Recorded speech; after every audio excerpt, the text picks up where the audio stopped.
Em nome do Pai, do Filho e do Espírito Santo. Vinde, Espírito Santo, enchei os corações dos vossos fiéis e acendei neles o fogo do vosso amor. Enviai o vosso Espírito e tudo será criado e renovareis a face da terra.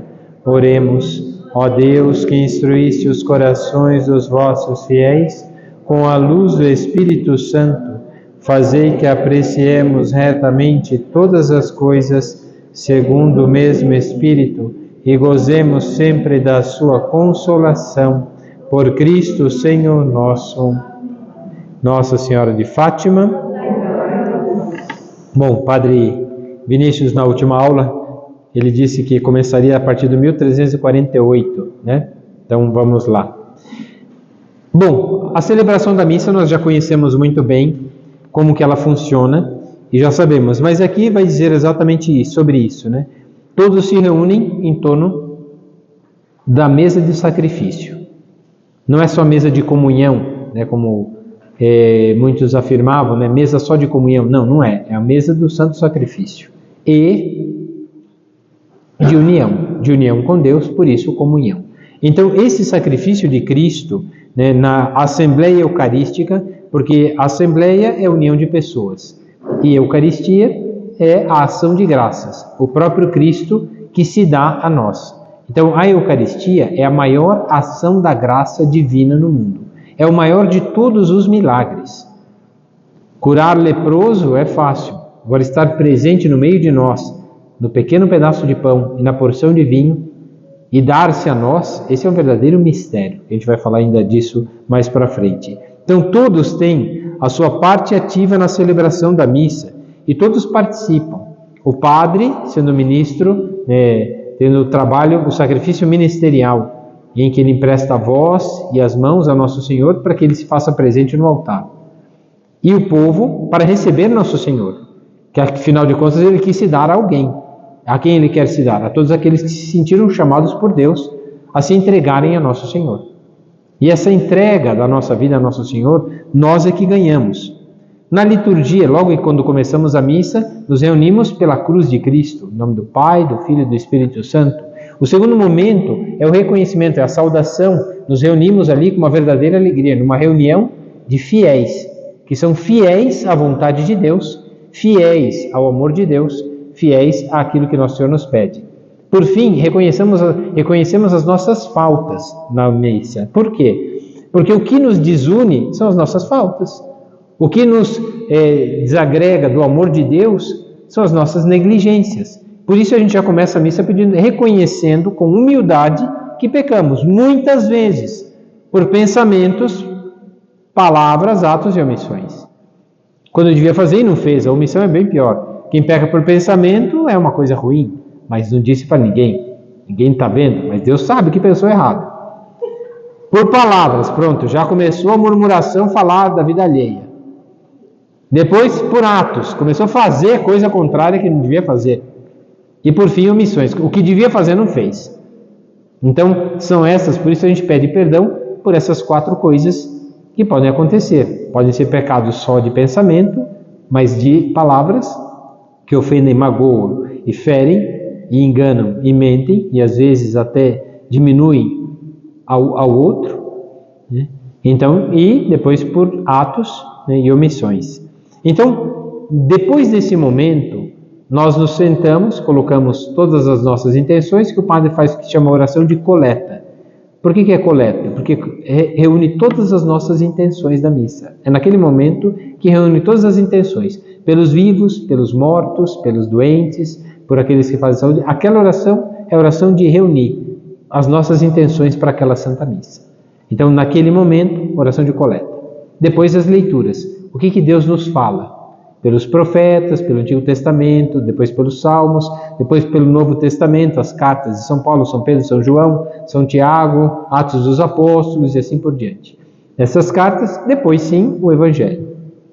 Aí no Evangelho, o que Nosso Senhor diz? A liturgia da igreja propõe às vezes um tema só. Pega um tema central em 3 trechos da Sagrada Escritura, às vezes até 4 com Salmo. Então pega um trecho, um ponto, para que a gente medite na nossa vida sobre aquilo que a gente precisa mudar ou precisa melhorar.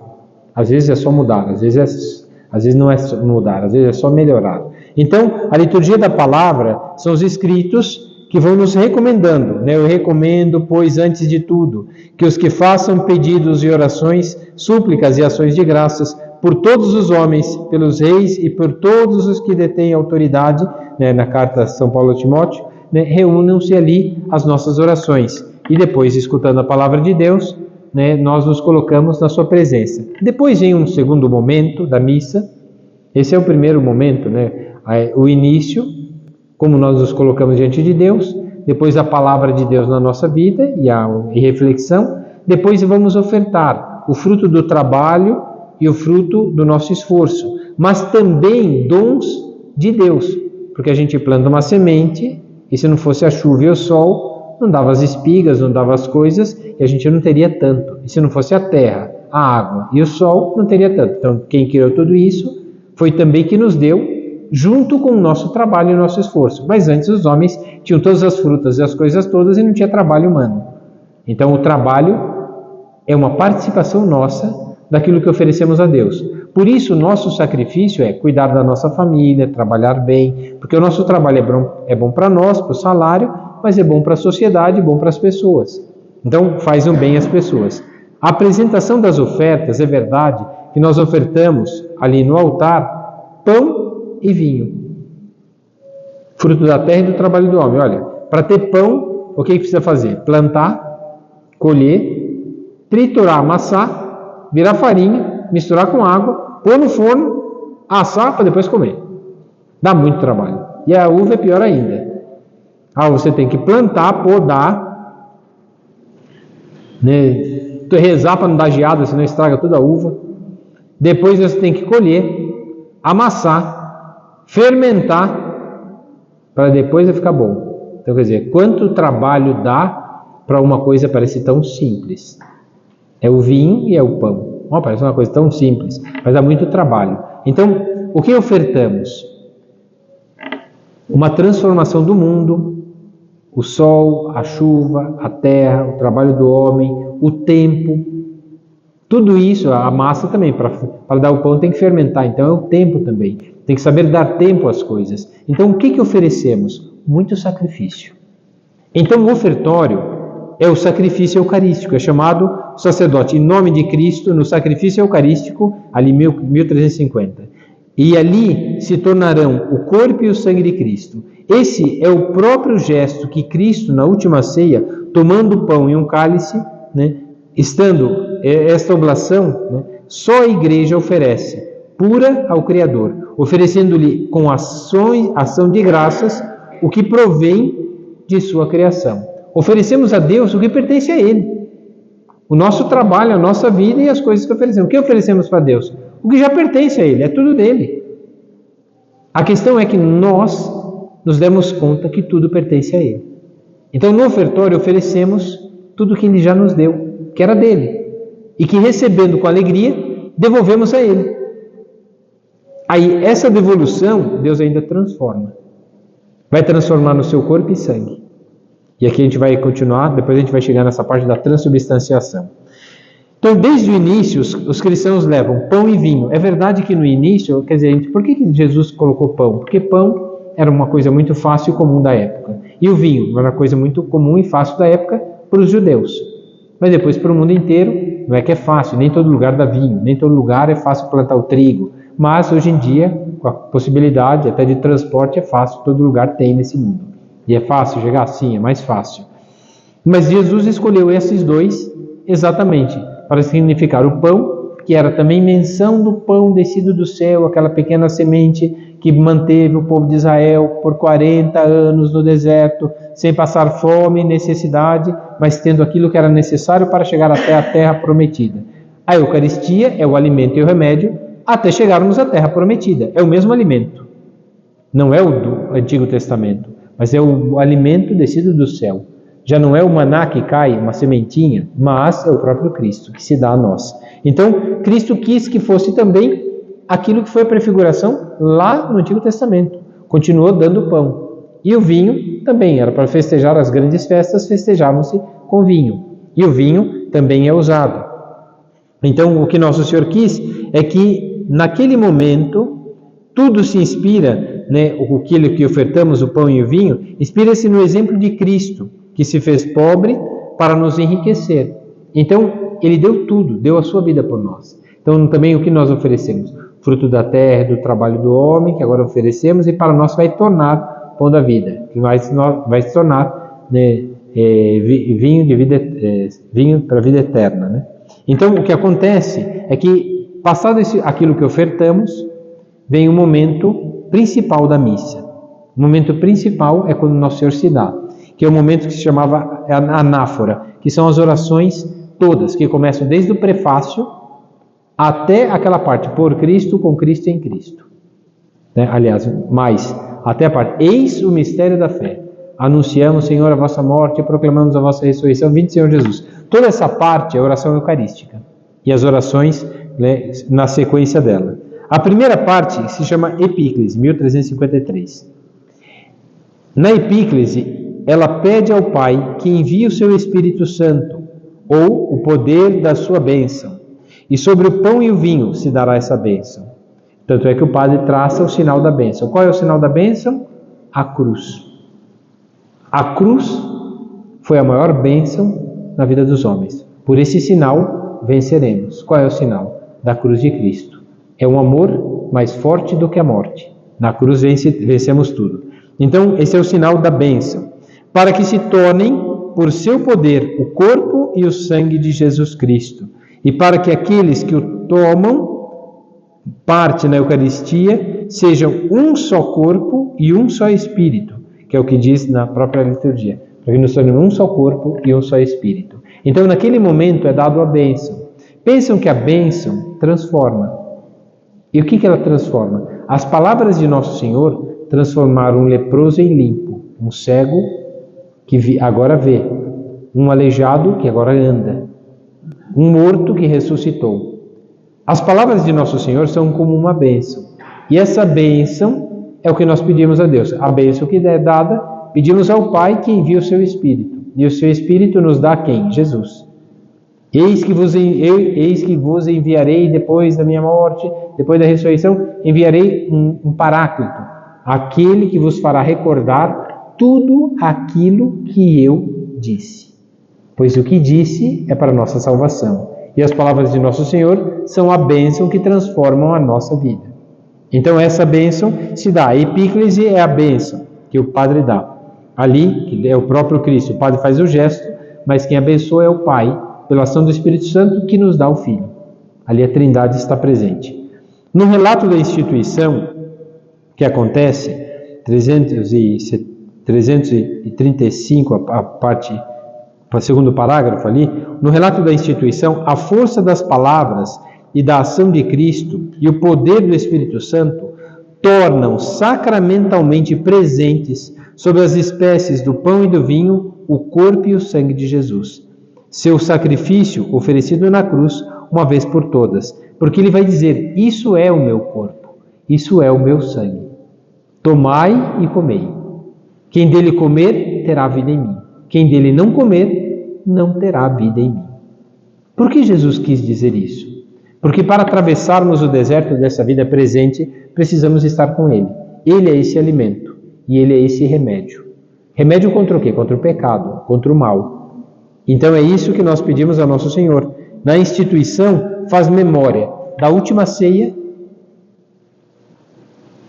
do Calvário, que é a cruz, e por fim a ressurreição. A gente entende que nesse trecho da instituição, isso é meu corpo, tomai e comei, isso é meu corpo, meu sangue, tomai e bebei, né? Então, naquele momento, aquelas palavras transformam, porque é a palavra do Padre, porque a mão do Padre é o poder dele. Não, o Padre não tem poder nenhum. O Padre simplesmente empresta, por uma vida ministerial, o sacrifício da minha vida, da vida de qualquer padre, de deixar Cristo fazer-se presente através de nós, e apesar de nós, que não somos tão bons assim. Somos pecadores como qualquer outra pessoa, que lutam para não pecar. Essa é a diferença. Pecadores somos, mas lutando, sim, seremos melhores, mas ainda pecadores. Então o que acontece é que na segunda parte, na anamnese, que segue, né, a igreja faz memória da paixão, da ressurreição e da sua volta gloriosa de Cristo Jesus, e apresenta ao Pai a oferenda do seu Filho que nos reconcilia convosco, né, que a gente diz nessa parte, né, por Cristo, eis o mistério da fé. Então, nesse momento, eis o mistério da fé, né, anunciamos, Senhor, a vossa morte e proclamamos a vossa ressurreição. Vinde, Senhor Jesus. Então, ele já está presente no altar naquele momento, porque pelas palavras, o pão e o vinho são não só abençoados, mas transformados. Deus tem esse poder? Tem. Do nada criou tudo. E é engraçado, da água transformou em vinho. Aqui não. Aqui ele não muda. Imagine, não havia nada e Deus criou do nada tudo. É um poder extraordinário. Não tinha. Como é que criou? Do nada. Alguém criar o microfone. Quem fez o microfone? Tem plástico, tem ferro, tem metal, tem um monte de coisa. Juntou um monte de coisa que tinha na natureza e fez isso daqui. Tá ótimo. Mas tinha as coisas que existiam. Ele só transformou. Pegou tudo e transformou. Agora, do nada, não existia nada, haviam só trevas, noite escura, fez a luz. Depois da luz, fez as outras coisas. Então, não tinha nada e fez tudo. Então, um poder extraordinário divino. Agora, o que ele faz é muito mais simples. Que já existe o pão e já existe o vinho. O que ele faz? Ele se coloca ali. Continua sendo gosto de pão e cor de pão. Gosto de vinho e cor de vinho. Mas já não é o vinho e nem o corpo. Por quê? Isso é o meu corpo. Isso é o meu sangue. É um poder que ele não muda, mas se coloca ali. E o que acontece na Eucaristia conosco? Quando nós comungamos, a gente muda. A cara é a mesma, os defeitos são os mesmos, mudou alguma coisa? Não mudou nada. Mas naquele momento ele passou a fazer parte da nossa vida. Por que a gente sente uma força tremenda e uma alegria enorme? Porque naquele momento ele fez parte da nossa vida. Até que a gente digere ele, porque a gente está em jejum, aí digere mais rápido, porque é a única coisa que tem no estômago. Digere rápido, então em coisa de 10 minutos já não temos mais. Mas ficou conosco 10 minutos. Por isso que naquele momento da comunhão, normalmente eu rezo aquelas orações de ação de graças, agradecendo que Deus que está ali. Corpo de Cristo, salvai-me. Sangue de Cristo, inebriai-me. Água do lado de Cristo, lavai-me. Paixão de Cristo, confortai-me. Aí é um diálogo com Deus. Aquilo que Ele deu é o que vai mudar a minha vida. As suas palavras mudaram o pão e o vinho. Não são cor de pão, gosto de pão. Cor de vinho, gosto de vinho. Mas mudou, ele está ali agora. Mudou a substância. Já não é mais pão. Já não é mais vinho, é o seu corpo e sangue. Não mudou a espécie, é igual em nós. Recebemos Cristo na comunhão, mudou a nossa vida? Não, é a mesma criatura, a espécie é a mesma. Nosso não deu transubstanciação, porque depois é consumido, já não tem mais. Mas ele fez parte da nossa vida, ele quer fazer parte da nossa vida. Então, quando vamos buscá-lo, ele se dá a nós, e nós o recebemos. Então, o que acontece logo em seguida é que essa grande graça que vamos receber, a gente começa a fazer na oração eucarística intercessões, né, que é celebrada em comunhão com toda a igreja. Rezamos pelo Papa, pelo Bispo, rezamos pela igreja, rezamos por todo mundo, pelos vivos, pelos mortos. Nos unimos a todas as pessoas naquela alegria de receber Nosso Senhor. Naquele momento lembramos aqueles que amamos. Então, na verdade, a Eucaristia, além de recebermos Nosso Senhor, é um momento também que cresce na comunidade, cresce na igreja um sentimento e um afeto de lembrança dos mortos, dos que precisam de conversão, de nós que pedimos também a conversão do nosso coração. Então, nesse momento, nos unimos àquele grande mistério de amor, a Eucaristia, que é uma ação da graça divina no meio de nós. Unimos a tudo isso também as pessoas que amamos, as vivas e as mortas. O bispo, o papa e todo mundo. Nos unimos a eles. Por isso tem aquela menção de um monte de coisa. Os nomes, colocamos os nomes, 7º dia, 30 dias, um mês, um ano. Colocamos essas intenções pelos mortos também. Depois, logo em seguida, depois de rezarmos por todos esses, oferecemos ao Pai tudo. Aquilo que foi o sacrifício da nossa vida, pão e vinho transformados por Cristo, que agora é Cristo no meio de nós. As preces, lembramos de todos aqueles que nos são caros, vivos e mortos, e agradecidos dos santos, a Virgem Maria, São José, e o nosso padroeiro Santo Amaro, e assim por diante. A gente coloca os santos do dia, então a gente coloca também aqueles que estão na glória dos céus, colocamos todos eles, e naquele momento oferecemos ao Pai o que temos de melhor. Não é o trabalho, não é a natureza, não é nada disso, é o próprio Cristo. É Ele que dá valor à nossa vida, à natureza, a todas as coisas. Sem Ele, o que é a natureza? Nada, criada por Ele. Sem Ele, quem nós somos? Nada. Por isso, oferecemos ao Pai o que nós temos de melhor agora, e que Ele deu a nós.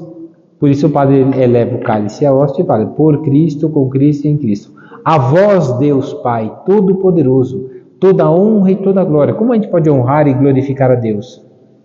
Rezando, nos unindo ao Filho. A maior glória que pode se dar é reconhecer o Filho que nos é dado. Este é o meu Filho amado, nele está o meu bem-querer. Escutai-o. E se escutamos, transformará a nossa vida e o nosso coração. Então a missa tem esse valor. E naquele momento vamos comungar, precedida pela oração do Senhor, rezamos a oração que Jesus nos ensinou, para conformar a nossa vontade àquilo que de verdade nos une. Rezamos a oração que Ele nos ensinou, Pai Nosso. E aí depois, pela fração do pão, os fiéis recebem o pão do céu e o cálice da salvação. E no 1355. O corpo e o sangue de Cristo que se entregou para a vida do mundo. São João que vai dizendo. Esse sacrifício, 1356, diz assim: sob a forma e na substância de pão e vinho, não sofreu alteração através da grande diversidade dos tempos na liturgia. É porque temos consciência de estarmos ligados ao mandato do Senhor, dado à véspera da sua paixão.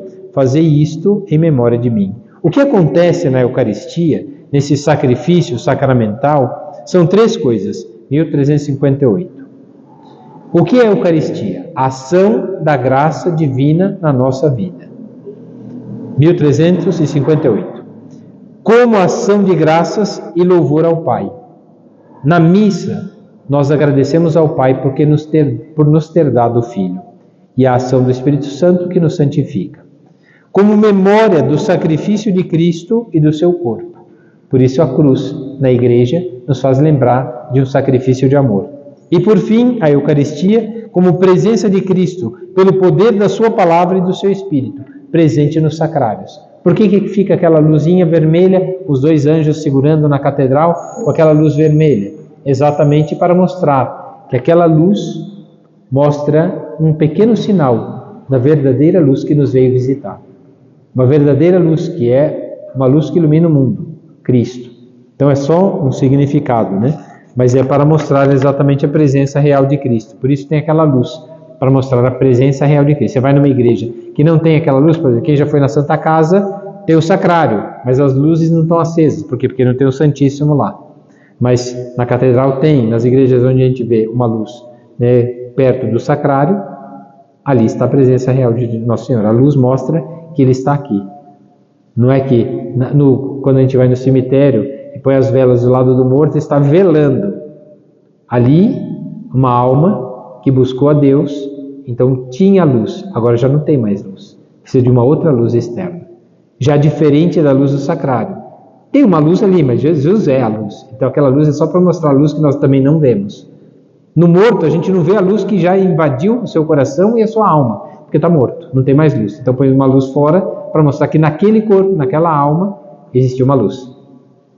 E no sacrário é diferente. Nós não vemos um corpo, nem a divindade de Cristo, mas aquela luz é para mostrar que ali está a verdadeira luz. Tá bom? Então esse é o significado. A Eucaristia é um sacrifício da ação de graças ao Pai. Então é uma bênção pela qual a igreja exprime o seu reconhecimento a Deus. A missa é por si só uma bênção. Por isso, participar do santo sacrifício da missa é buscar as bênçãos que nos são necessárias. Por isso a gente vai para a missa. A Eucaristia é também sacrifício de louvor. Glorificamos a Deus por tudo aquilo que Ele tem feito, pelas bênçãos, pelas pessoas da nossa família, pela saúde, pela força, a alegria, pelas vitórias sobre o mal, sobre o pecado, sobre a doença, sobre a dor, sobre a morte, a compreensão das dificuldades da vida presente. Sim, isso é uma bênção. A missa é um memorial do sacrifício de Cristo, desde daquilo que Ele havia ensinado no Antigo Testamento. O servo sofredor, lá em Isaías, o maná descido do céu, lá com Moisés. Então, todas as coisas que foram sendo ditas era uma preparação para recebermos aquele que nos salvaria. Eles estavam esperando o Salvador, e Deus mostrou a salvação por muitos caminhos, por muitos meios, mas o Salvador viria para nos salvar dessa vida presente. Então, a missa é um memorial de todo aquele sacrifício que o Antigo Testamento falava e que se deu na última ceia, na paixão, morte e ressurreição de Nosso Senhor. Então, o sentido da Sagrada Escritura como memorial, 1363, não é somente a lembrança dos acontecimentos do passado, mas a proclamação das maravilhas que Deus realizou por todos os homens. E no parágrafo de baixo dizendo assim: quando a igreja celebra a Eucaristia, faz memória da Páscoa de Cristo. Então a Eucaristia é esse memorial, fazer isto em memória de mim, para que ninguém esqueça o maior gesto de amor, que não há maior prova de amor do que dar a vida pelos seus, e Ele deu a sua vida por nós. Por isso que quando a gente cuida da família, quando a gente faz as coisas pela família, a gente está dando a nossa vida por eles. É um sacrifício. E é também prova de amor. Quando a gente participa da missa, a gente vê na missa a prova de amor de Nosso Senhor, que deu a sua vida por nós e morreu por nós, mesmo com a nossa ingratidão, indiferença e negligência e omissão. Nosso Senhor se deu a nós. Portanto, a Eucaristia, 1366, a Eucaristia, portanto, um sacrifício, porque representa, torna presente o sacrifício da cruz, porque dele é memorial e porque aplica os seus frutos. Parágrafo lá embaixo, o seguinte, 1367, diz assim: o sacrifício de Cristo e o sacrifício da Eucaristia são um único sacrifício. Tem diferença? Tem, só o nome. O sacrifício da cruz foi o sacrifício cruendo, porque ele sofreu a crueldade, a dor e o sofrimento. A missa de hoje não tem aquele sofrimento, mas é memória daquele sofrimento. Por isso a missa é a memória de forma incruenta, sem aquele sacrifício vivo, mas é o sacrifício de amor de Nosso Senhor. É a representação do amor dele. Então aquele sacrifício se torna atual pelo amor, não pela dor, mas pelo amor. O amor de Cristo continua se doando a nós, mas não tem aquela dor do sacrifício da crucificação. A crucificação foi um ato cruendo, né? Na metade do parágrafo 1367 diz assim: nesse divino sacrifício que se realiza na missa, este mesmo Cristo que se ofereceu a si mesmo uma vez de maneira cruenta no altar da cruz, está contido e é imolado de maneira incruenta a cada Santa Missa. A Eucaristia é também sacrifício da Igreja, por isso oferecemos os nossos sacrifícios.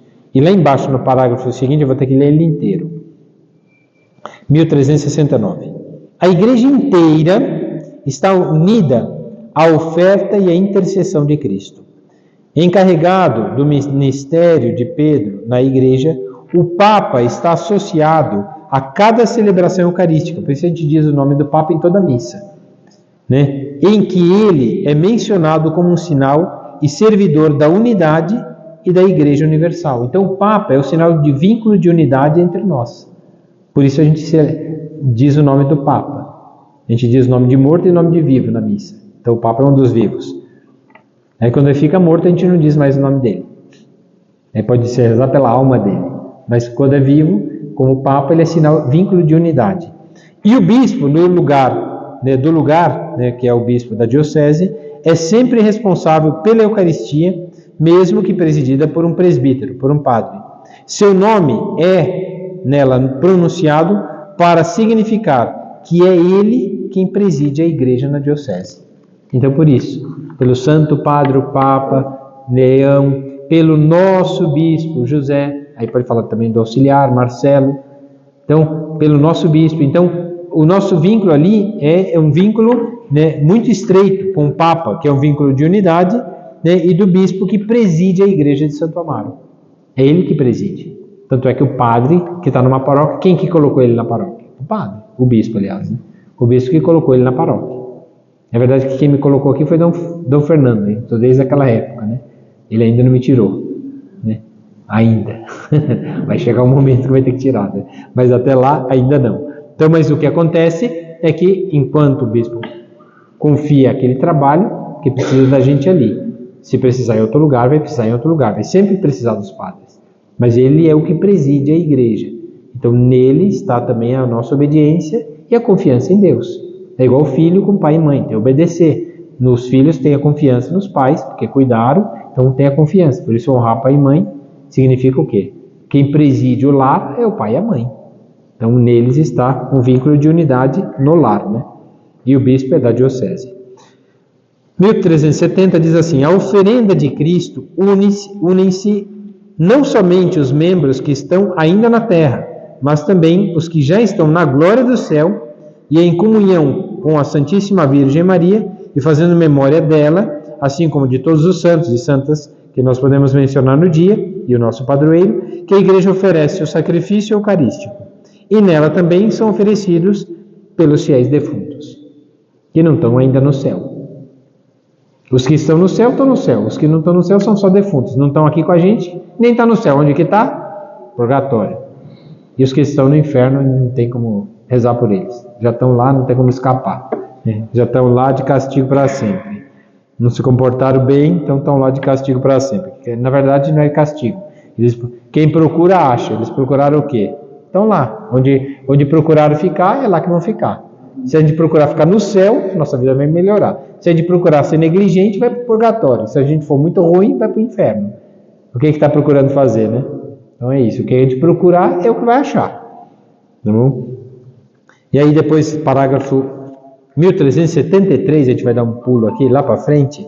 A presença real de Cristo, pelo poder da sua palavra e do Espírito Santo. Aqui foi uma coisa que eu já comentei um pouquinho, e é exatamente isso. Né? Deus, na sua palavra, na oração da sua igreja, lá onde 2 ou 3 estiverem unidos em meu nome, ali estarei. Deus está no meio das pessoas que rezam juntos, nos pobres que necessitam, nos doentes, nos presos. Estive preso e fostes me visitar, estive doente e foste me visitar, né? Era pobre e me vestistes, estava nu, né? E me vestistes, estava com fome e sede, me destes de comer e de beber. Então, isso, Deus está ali na sua presença como um necessitado, porque Deus ama todos. E se nós somos, né, pela comunhão, sacrários vivos de Cristo, também nas nossas necessidades, quando agimos, cuidamos, educamos, ensinamos, ajudamos, é a Cristo que fizemos. Tudo aquilo que fizerdes a um desses pequeninos, foi a mim que fizestes. Se fizemos o bem que fizemos a Jesus. E se fizemos o mal para alguém? Aqui que entra o problema do pecado.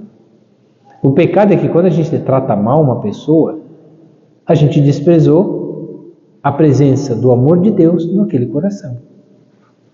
Esse é o problema. E que às vezes a gente não se dá conta. Ah, não, mas a pessoa é ruim. Sim, mas Deus ama. Não o que ela faz. Mas ela é amada por Deus, senão não estava vivo. Só é amado quem está vivo.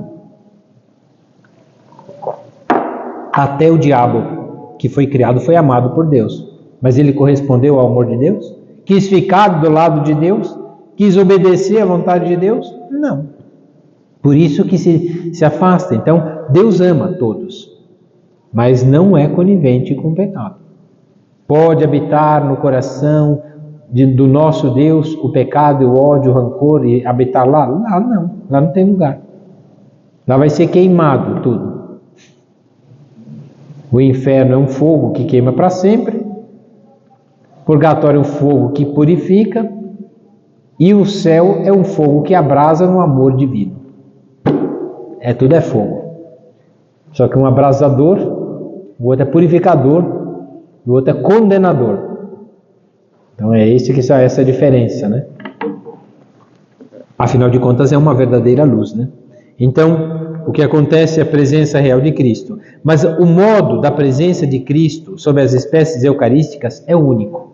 No pobre, quando ajudamos, nós vivemos a caridade e o pobre é ajudado como Cristo gostaria de ser querido e ajudado por todos. Não que ele precise, mas quer, né? Se estiver pobre, me desses de comer. Se estiver nu, e me vestisses, né? Se estiver com sede, né? E me desses de beber. Então é isso.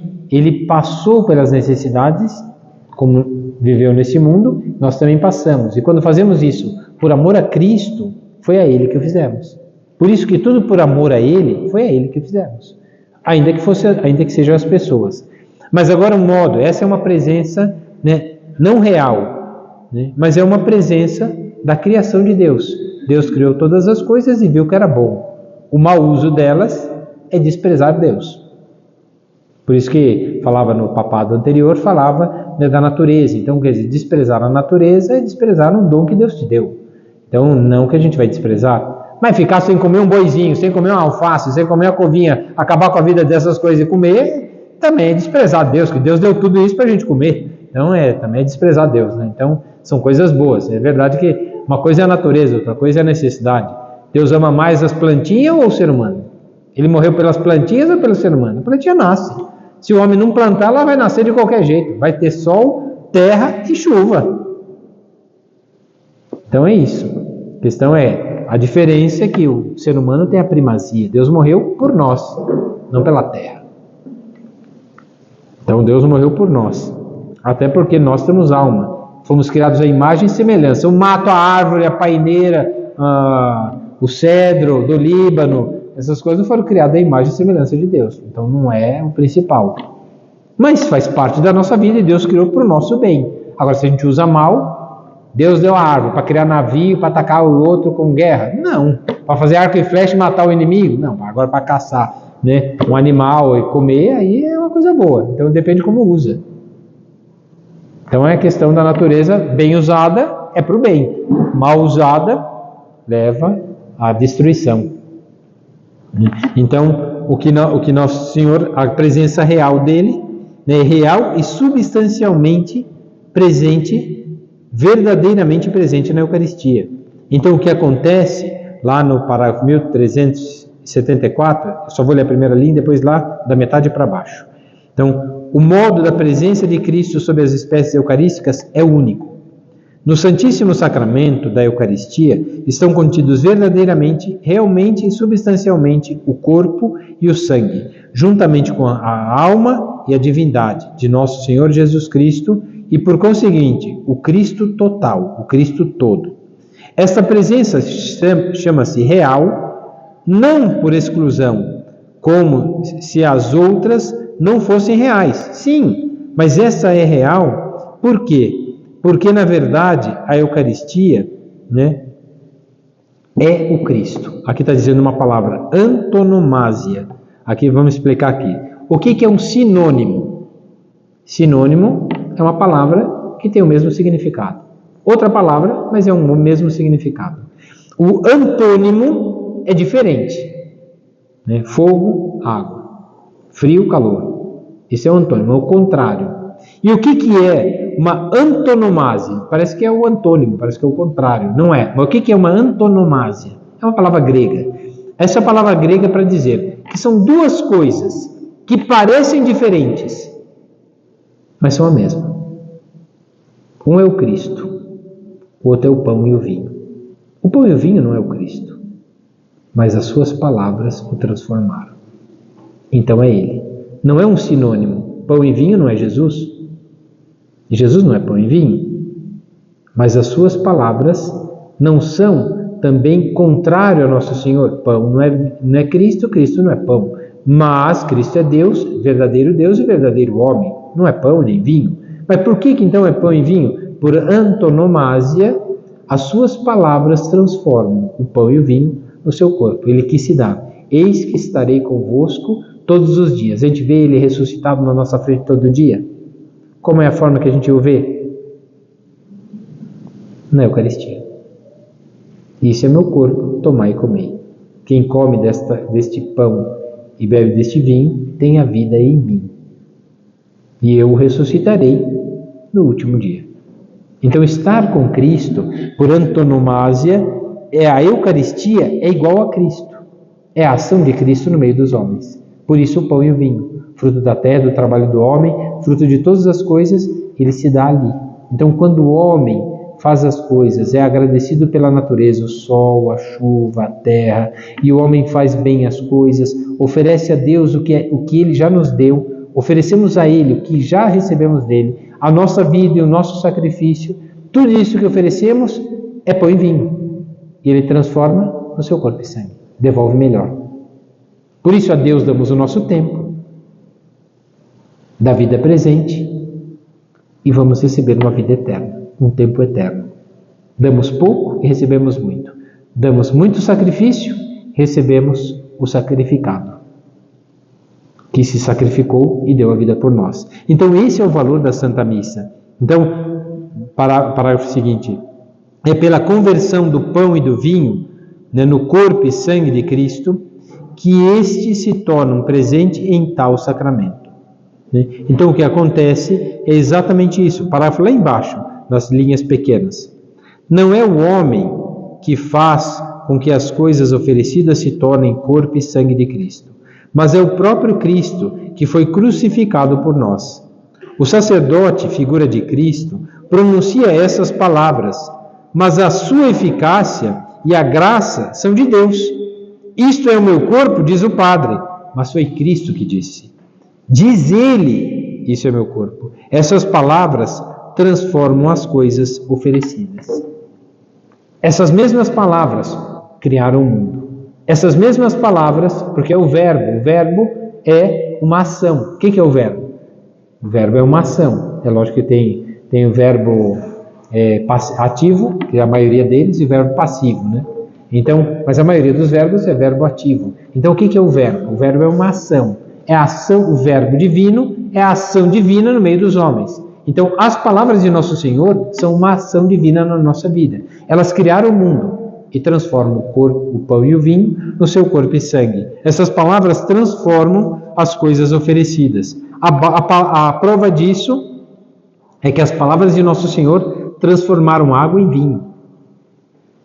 Transformaram 5 pães e 2 peixes em muitos pães e muitos peixes. Não foi partilha, não explicaram e deu um pedacinho para cada um, não. Não foi nada disso. Isso aqui é a teologia da libertação, diz isso, mas não é isso, não. Então, na verdade, o que aconteceu foi simplesmente a multiplicação. Multiplicou de forma extraordinária. As palavras multiplicaram, transformaram a água em vinho.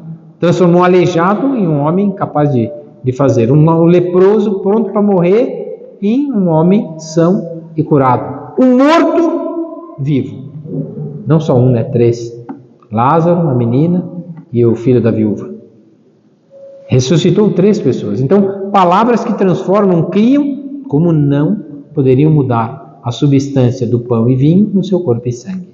O que vemos é pão. O sabor e o cheiro é de pão. O sabor e o gosto e a cor é de vinho. Mas já não é mais aquilo. Ah, mas como é que ele pode mudar a substância? Sim, se ele mudou a água em vinho, se ele fez do pão que era pouco, fez muito. Da lepra curou, o corpo todo chagado, agora o corpo todo limpo. Um corpo todo sem vida, morto, agora um corpo com vida. É capaz de acreditar nisso, não é capaz de acreditar na transubstanciação e na transformação. Isso é o meu corpo. Quem tomar desse pão e deste vinho terá vida em mim. Quem não comer o meu corpo e o meu sangue não terá vida em mim. Então é isso, ele disse, foi eu que disse, nem a igreja. É ele que diz. Por isso, Santo Ambrósio vai dizer assim, 1375, lá no final. Estejamos bem persuadidos,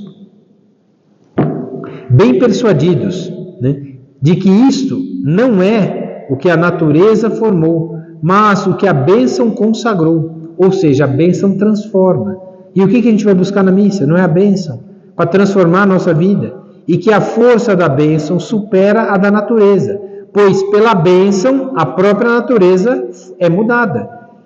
Por acaso a palavra de Cristo não conseguiu fazer do nada o que não existia, não poderia mudar as coisas existentes naquilo que ainda não eram, pois não é menos dar às coisas a sua natureza primeira do que mudar a natureza das coisas. Fazer do nada uma transformação fantástica. Agora, do que já existe, só transformou. Imagina se não vai transformar a nossa vida. Por isso, deixar-se transformar por essas palavras. Por isso, pela consagração, o pão e o vinho, neles opera-se uma mudança de toda a substância do pão na substância do corpo de Cristo, e de toda a substância do vinho na substância do seu sangue. Essa mudança a Igreja Católica denomina com o acerto e exatidão com o nome transubstanciação, uma transformação da substância. Mudou, né? Então aqui acontece um verdadeiro milagre, com efeito, por isso, uma ação da graça.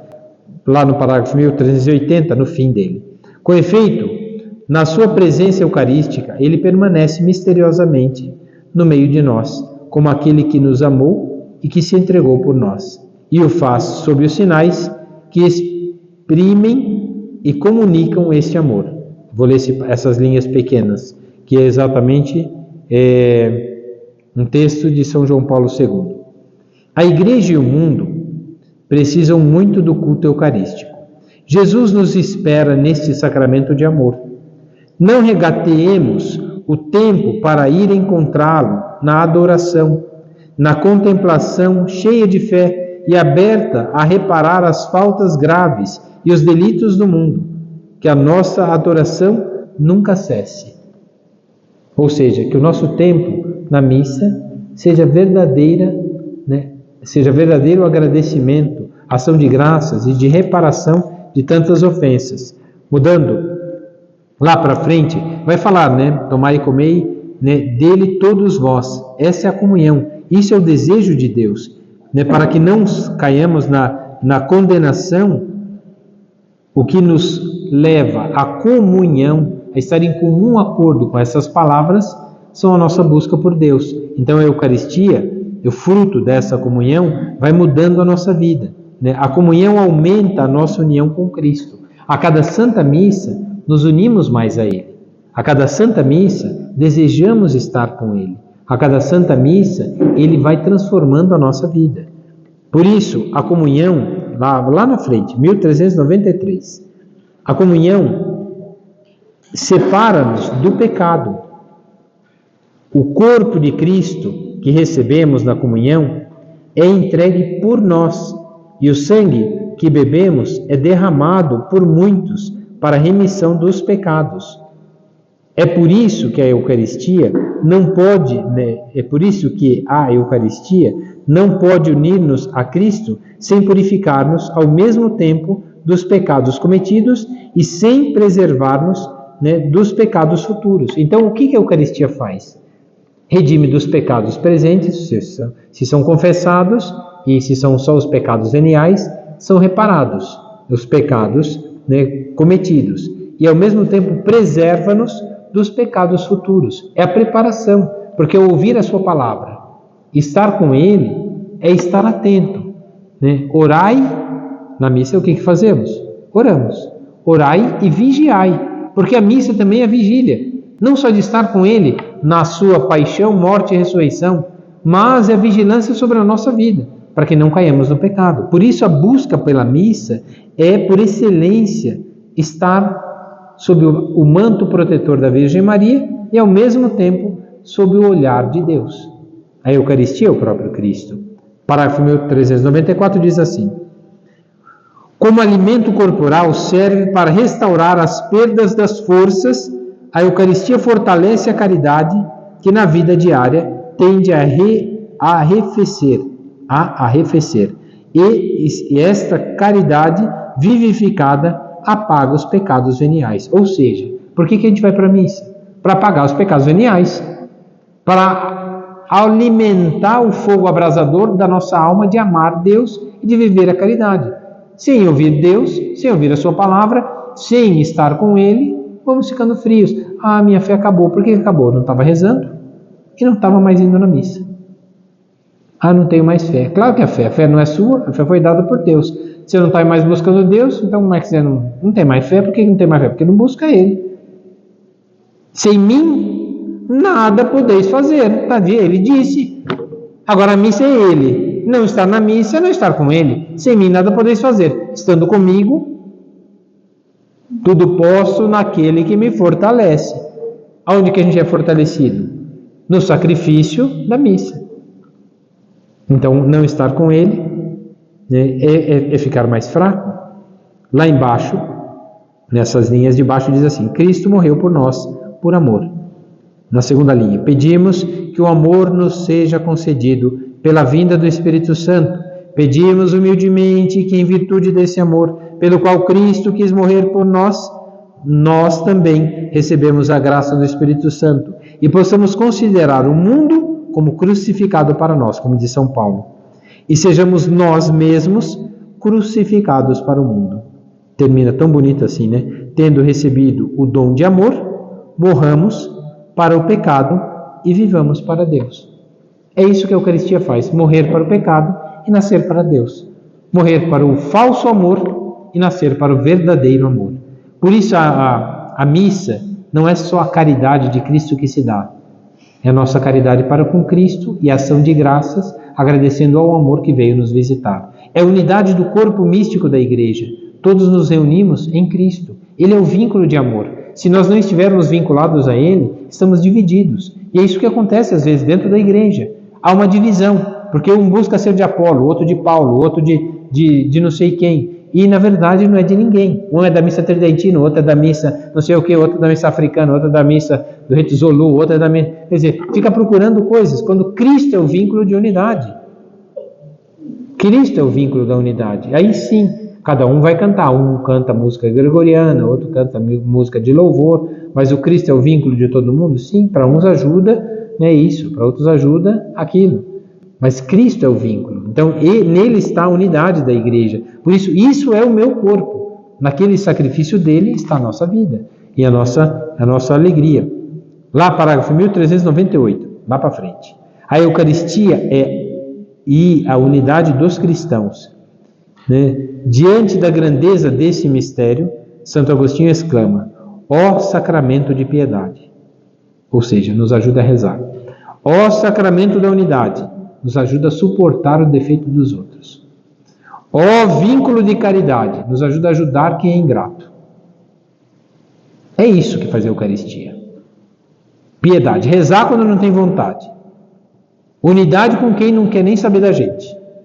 E caridade com quem é ingrato. É isso que faz a Eucaristia. Mudou a gente. Se ela mudar, o mundo já mudou para nós. Vamos fazer porque os outros merecem? Não. Esse é o valor da Eucaristia, a mudança da nossa vida. Portanto, a Eucaristia é penhor da glória futura.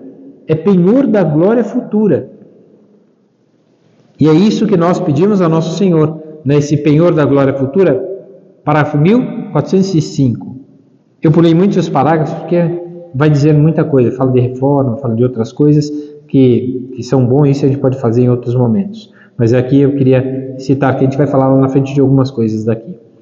Desta grande esperança, 1405, desta grande esperança, a dos céus novos e da terra nova, nos quais habitará a justiça, não temos penhor mais seguro, sinal mais manifesto do que a Eucaristia.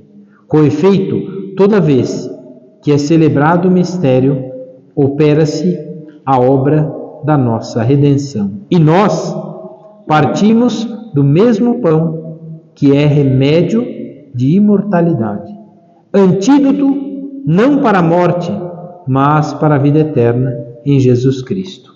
Isso é a Eucaristia para nós, alimento e remédio, que nos fortalece. Por que a gente precisa da missa? Porque Ele quis se dar na missa.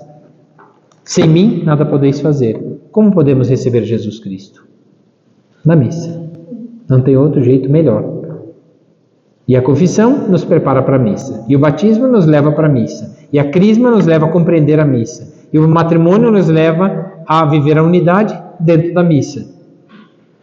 E a unção dos enfermos a descobrir que tudo aquilo que buscamos durante toda a nossa vida é para a nossa santificação. Então, esta está aqui o segredo da nossa vida. A missa é o grande mistério, é a maior ação da graça divina, é o maior de todos os milagres. Não há prova maior de amor que dar a vida pelos seus. E quem come e bebe deste corpo e sangue terá vida em mim, porque sem mim nada podeis fazer. Esse é o grande mistério da missa. Por que ele quis mostrar? Não tenham medo do sacrifício da vida presente. Se vocês imitarem a minha confiança e a minha obediência, enfrentarão com amor todas as cruzes que Deus vos der. E isso que vocês chamam de cruz será a porta estreita e aberta para a vossa vida. Não é isso que a gente faz na missa? Como que a gente começa a missa? E como que a gente vai embora da missa? Qual é o sinal da bênção que transforma a nossa vida? Cruz. Ave Maria, cheia de graça, o Senhor é convosco. Bendita sois vós entre as mulheres, e bendito é o fruto do vosso ventre, Jesus. Santa Maria, Mãe de Deus, rogai por nós, pecadores, agora e na hora de nossa morte. O Senhor esteja convosco. Abençoe-vos Deus Todo-Poderoso, Pai e Filho e Espírito Santo.